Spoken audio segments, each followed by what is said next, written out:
నమస్తే.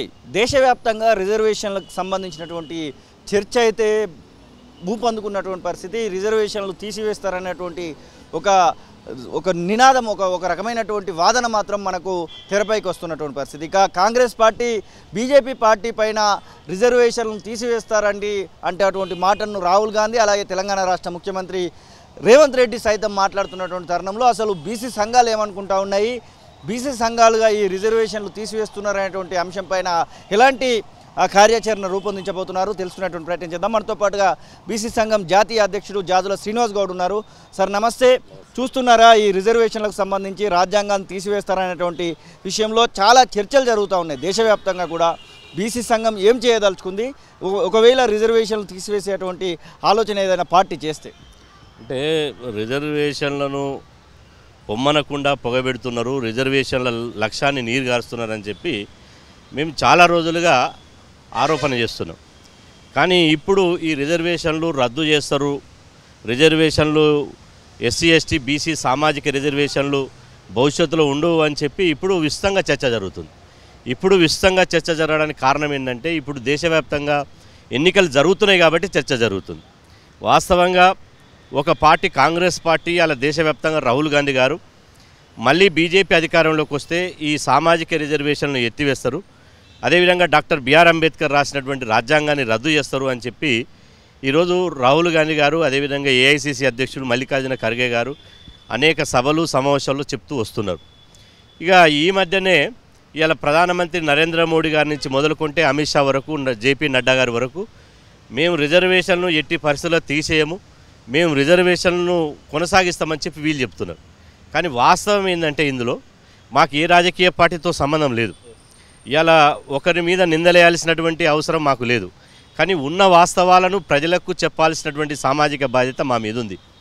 ఈరోజు రాజ్యాంగంలో, భారత రాజ్యాంగంలో డాక్టర్ బాబాసాహెబ్ అంబేద్కర్ రిజర్వేషన్లు సామాజిక రిజర్వేషన్లు ప్రవేశపెట్టినప్పుడు ఈ సమాజంలో ఎవరైతే కుల వివక్షత కొనసాగుతున్నదో, ఎవరైతే సామాజిక అంటరానితనానికి సామాజిక అణచివేతకు గురవుతున్నారో సామాజిక వెనుకబాటుతనమే ఆధారంగా ఇవాళ రిజర్వేషన్లు ఎస్సీ ఎస్టీ బీసీ రిజర్వేషన్లు ప్రవేశపెట్టారు రాజ్యాంగంలో.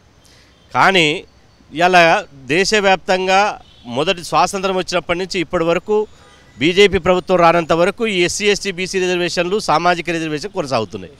కానీ నరేంద్ర మోదీ గారు కేంద్రంలో బీజేపీ అధికారంలోకి వచ్చిన తర్వాత ఇవాళ ఈ రిజర్వేషన్ల మూల సిద్ధాంతం, ఈ రిజర్వేషన్ల యొక్క మూల సిద్ధాంతం ఏంది? సామాజిక వెనుకబాటుతనం ఆధారంగా రిజర్వేషన్లు పెట్టారు ఆ ప్రతిపదికన. కానీ మోదీ గారు బీజేపీ ప్రభుత్వం ఏం చేసిందంటే ఇది సామాజిక వెనుకబాటుతనం ఆధారంగా రిజర్వేషన్లు వద్దు, ఇది ఆర్థిక వెనుకబాటుతనం ఆధారంగా రిజర్వేషన్లు పెట్టాలని చెప్పి ఎలాంటి కమిషన్ సిఫార్సు లేకుండా జనాభా లెక్కలు లేకుండా రాత్రి 48 గంటల్లో అగ్రవర్ణాలకు పేదల అగ్రకులాల పేరుతోటి EWS economical weaker section reservation తీసుకొచ్చింది. అంటే అర్థమైంది, ఈ సామాజిక రిజర్వేషన్ల యొక్క లక్ష్యాన్ని, సామాజిక రిజర్వేషన్ల యొక్క మౌలిక సూత్రాన్ని ఇలా పక్కదో పట్టించి ఆర్థిక వెనుకబాటు పరమైన రిజర్వేషన్లు పెట్టాలని తీసుకొచ్చింది. అంటే అర్థమైందంటే సామాజిక వెనుకబాటు, ఇప్పుడు సామాజిక వెనుకబాటుతనంగా వచ్చిన రిజర్వేషన్లు మా జనాభా దామాష్ ప్రకారం మేము కావాలంటున్నాం. బీసీలం, ఎస్సీ ఎస్టీలకు జనాభా ప్రకారం ఉంది, ఇవాళ బీసీలు కూడా జనాభా దామాష్ ప్రకారం రిజర్వేషన్ కావాలంటున్నాం. కానీ నరేంద్ర మోదీ గారి ప్రభుత్వం ఈ 10 సంవత్సరాల కాలంలో ఎక్కడ కూడా 1% కూడా ఈ బీసీ రిజర్వేషన్లు పెంచలే. అదే సమయంలో ఇవాళ ఎకనామికల్ వీకర్ సెక్షన్ పేరుతో ఈడబ్ల్యూఎస్ రిజర్వేషన్ పేరుతో 10% రిజర్వేషన్ తీసుకొచ్చింది.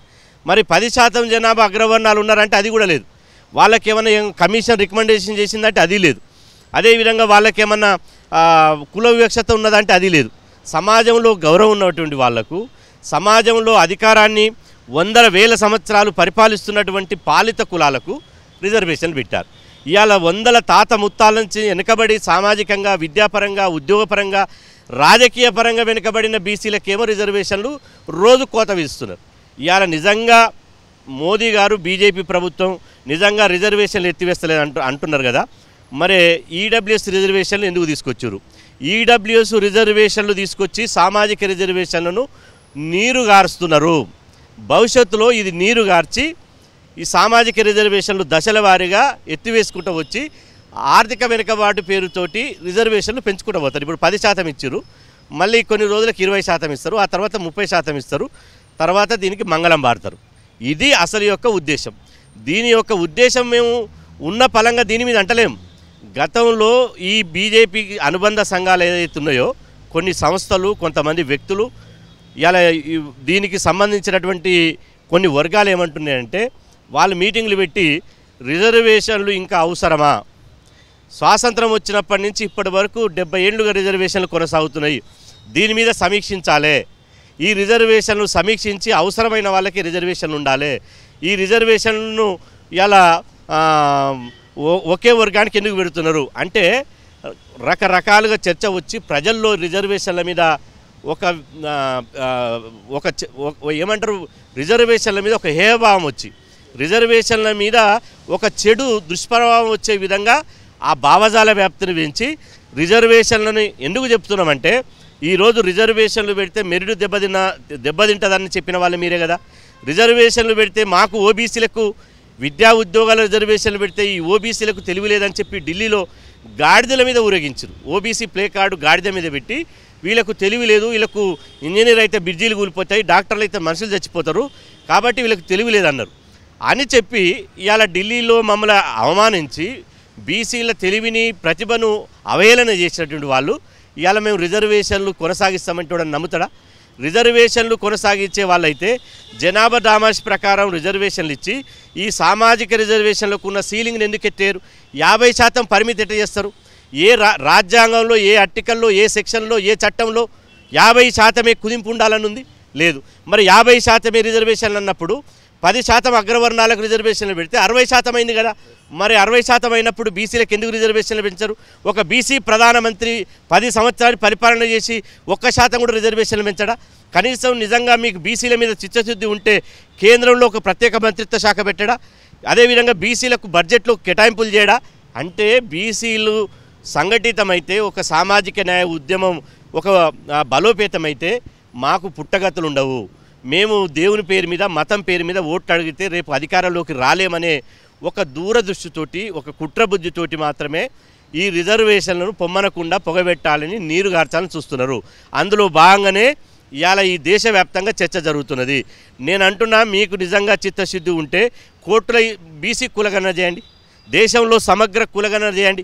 కులగణన చేసి ఏ సామాజిక వర్గం ఎంతుందో, వాళ్ళ ఆర్థిక పరిస్థితులు ఏంది, సామాజిక పరిస్థితులు ఏంది, రాజకీయ పరిస్థితులు ఏంది, వాళ్ళ జనాభా దామాష ప్రకారం వాళ్ళ వాటా వాళ్ళకి ఇవ్వండి.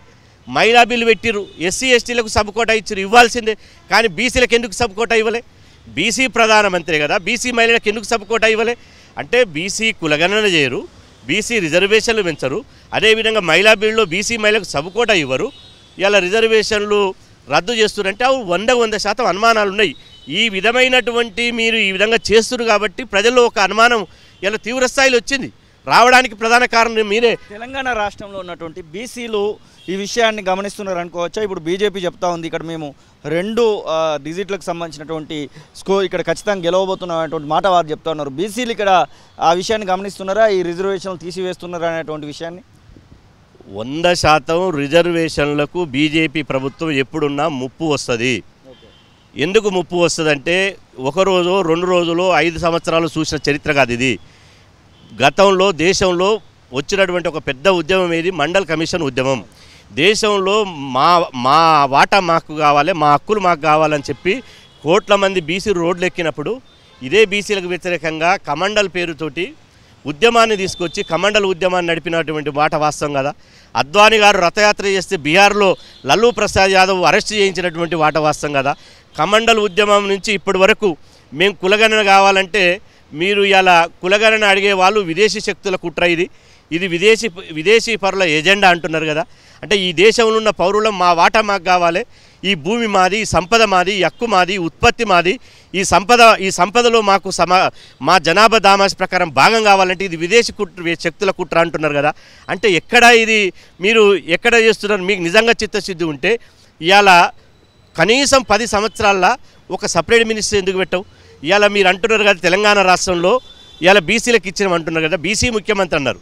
బీజేపీ బీసీ ముఖ్యమంత్రి అంటే మేము భుజం మీద వేసుకొని స్వాగతించినాం. పార్టీలకు అతీతంగా బీజేపీ బీసీ ముఖ్యమంత్రి అంటే చెప్పి స్వాగతించి గౌరవ నరేంద్ర మోదీ గారికి ధన్యవాదాలు చెప్పినాం. కానీ బీసీ పేరు మీద బీసీ ముఖ్యమంత్రి అని చెప్పి బీసీలకు టికెట్లు ఇవ్వాలి, మొత్తం అగ్రవర్ణాలకు టికెట్లు ఇచ్చారు. సరే పోనీ బీసీ ముఖ్యమంత్రి అవుతాడు కదా అనుకున్నాం. కానీ ఇవాళ 9 సీట్లు వస్తే 9 సీట్లలో అందరికంటే సీనియర్ బీసీ రాజాసింగ్ ఉన్నాడు కదా. రాజాసింగ్ బీసీనే కదా. ఇవాళ సీనియర్ అయినటువంటి ఒక బీసీ రాజాసింగ్కి ఎందుకు మీరు ప్రతిపక్ష నాయకుడు ఇవ్వలేదు? ఒక మహేశ్వర్ రెడ్డికి పూటకో పార్టీ మారినటువంటి మహేశ్వర్ రెడ్డికి ఎందుకు ప్రతిపక్ష నాయకుడిగా హోదా ఇచ్చారు? అంటే మీ యొక్క కుట్రబుద్ధి. సెంట్రల్ మినిస్టర్ పదవికి వచ్చినప్పుడు అగ్రకులాలే మీకు ఆవుపడతారు. అదేవిధంగా బీసీ ముఖ్యమంత్రి బీసీ ఓట్లు దండుకోవడానికి, బీసీలతో జెండాలు మోయించుకోవడానికి, బీసీలను సభ్యత్వాలు తీసుకొని మీ పార్టీని మా భుజాల మీద మోయడానికి బీసీ ముఖ్యమంత్రి అంటారు. తీరా ప్రతిపక్ష హోదాకు కూడా మేము అర్హులం కాదా? ఒక అగ్రకులకు సంబంధించిన సామాజిక నాయకుడి అర్హులమా? ఏడ ఉంది బీజేపీకి సామాజిక న్యాయం? సామాజిక న్యాయం బీజేపీకి పెదవుల మీదనే ఉంది, ఆచరణలో లేదు. ఎందుకంటే మేము దగ్గరగా చూసి చెప్తున్నాం. మీకు నిజంగా బీసీ వాదాన్ని మీరు నెత్తికెత్తుకుంటే మరి బండి సంజయ్ని ఎందుకు తొలగించారు? బండి సంజయ్ ఏ పాపం ఎక్కడనో ఉన్నటువంటి పార్టీని ఎక్కడనో తీసుకొచ్చాడు కదా. ఇలా బండి సంజయ్ పార్టీ అధ్యక్షుడు ఉంటే ఇలా బీజేపీ పార్టీ అధికారంలోకి వస్తుండే కదా. మరి బండి సంజయ్ని ఎందుకు తొలగించారు?